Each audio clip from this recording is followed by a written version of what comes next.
Alright, so I am going to be doing a review on Boba Fett's Throne Room. So, this set released in March of 2022 for a retail price of $100, and this set retired in December of 2023. And if you want the set new, sealed in the box, you can actually pick it up for way below the retail price, almost 50% off actually. So you can be expecting to pay around $50 to $70. In fact, when this set was originally out, I got it at Costco for only $40.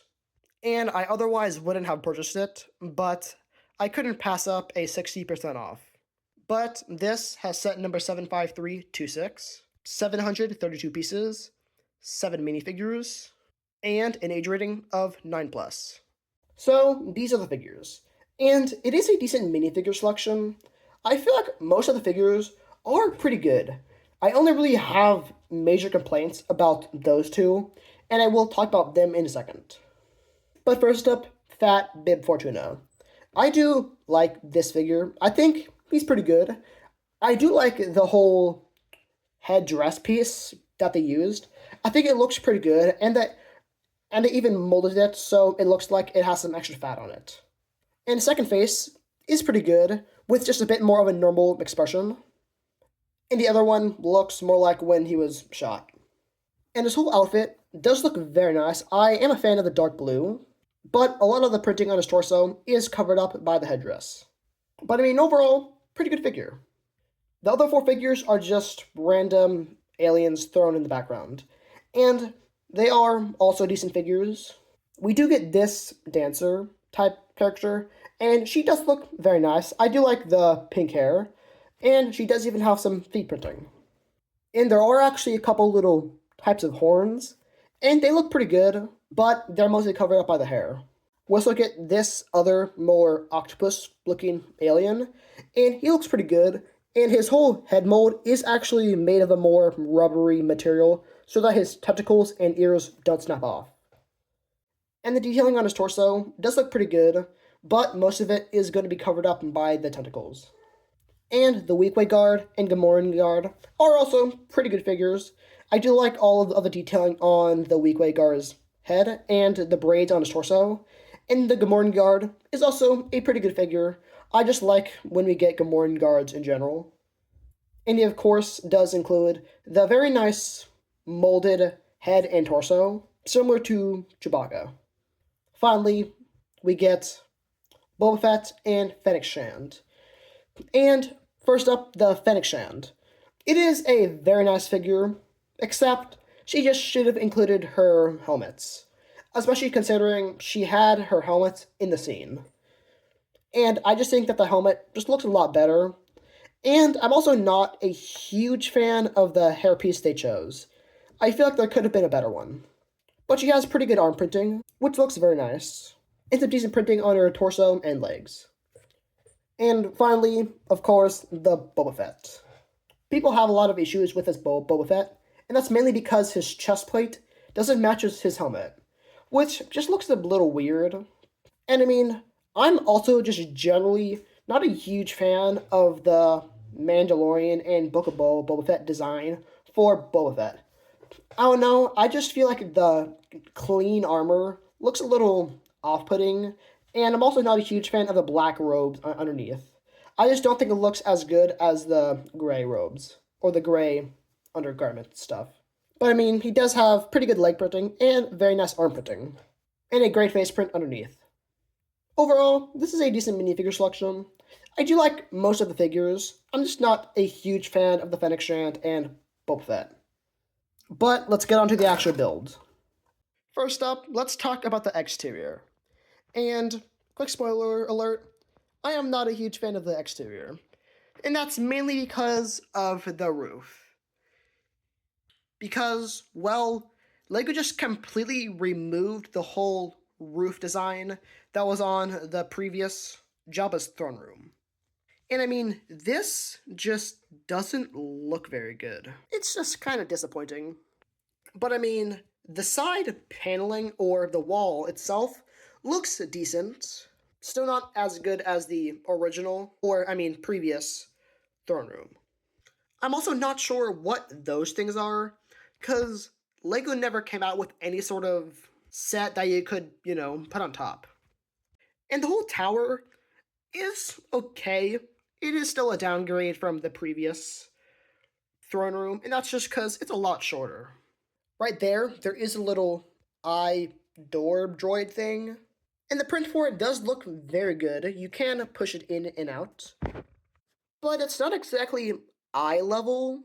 In fact, if you flip the whole door upside down, it is actually at a more reasonable height. At the top, there is this whole little turret, which you can move around a bit, but I find that these kind of fall off very easily. And the way you open the door is pretty interesting. You kind of lift this whole thing up, then push the eye, which keeps it from falling back down. But sometimes just friction keeps it up. And I mean, it is an interesting way of keeping the door up. Just having the eye support it kind of looks a bit weird. And the top of the roof does honestly not look that bad. It looks okay. I just wish it was a little bit taller. And over here, there is this extra little area with a couple little windows and a little storage crate on top, which just has some thermal detonators. And that's essentially it for the exterior. It's definitely not that pretty. You can only really display the set with the interior facing out. It's not the 2013 Jabba's throne room, where you can also reasonably display it from the exterior. I forgot to mention, there is also a little snake right there. So, here's the interior. First up, the door. So, there are a couple little stairs right there, which are just all tile, so a figure can't stand there. And there is this little control panel, which looks okay, and a little mug.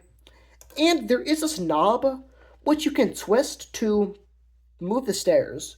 So you can kind of put a figure and make them fall over. It's an okay feature, just doesn't really make too much sense. And there is also an area right there with two studs, so you could put a figure.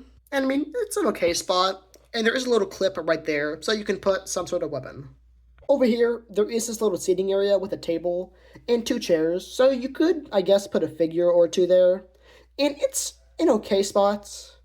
One complaint I have is you can't really remove the roof, so it could be a bit difficult to try to finagle a figure in there and make him sit, especially if you have larger hands.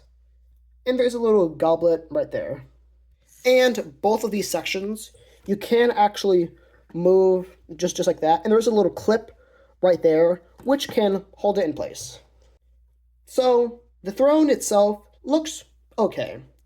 Right there are two stickers, which looks pretty good, and two more stickers with some detailing with the rancors on it. And those definitely look very cool. And above it, there are two more stickers, and I would recommend that you try to push those two as close to each other as possible, just so that there isn't a weird gap in between. And next to the throne, there is a little spot right there where you could put a figure in those things, not sure what that is, and that thing also. And right here, you can move this to push that up so you can have a figure pop out of the chair. And that is meant to put Bib Fortuna so you can move it and have him slunge forward. But most of the time, he'll just go flying out. And I mean, it is still kind of fun to just have him go flying. And in front of the throne, there is a little grate on the ground, which would lead to the Rancor pit, but obviously it leads nowhere. And something pretty cool is you can actually take the whole throne out and just move it aside. And underneath it, there is a little blaster. I think this is actually meant to be the Super Blaster. And two pieces of what I assume is Beskar. And behind the throne, there is this whole little cooker, which looks pretty cool. And you can actually turn this to cook the chicken. And there's a little crate right there with some bones, a little table with some sort of blue liquid. This thing, not exactly sure what it is. And a little brown crate with a kyber crystal. And if we make our way back to the other side, you can actually open this to allow better access to the cooker and this whole little extra kitchen area, which just has a pot a bottle, little control panel, and a couple little bits on the wall. And some of you might be wondering if this thing can fit on top of the 2013 Rancor pit. And I have bad news for you. Because, well, it doesn't really. You would have to heavily modify this thing if you wanted to even somewhat fit on top. Because on the original 2013 throne room, those spikes would actually go into the bottom of the throne room. But it just kind of pushes up the bottom. And you can't really have a figure fall in unless you, like, push them to the side. But would I recommend that you purchase the set? No, I honestly wouldn't. Because the set just looks flat out ugly from this side, so you can't display from that way. It looks okay from this side. The figures are alright. Two of them aren't really that good. The rest are pretty good, just not really that exciting. And I honestly don't know why you would go out of your way to purchase the set, unless you were a massive fan of the Book of Boba Fett. And I don't know how you could be, because the show wasn't very good. But I would honestly give the set about a 5 out of 10.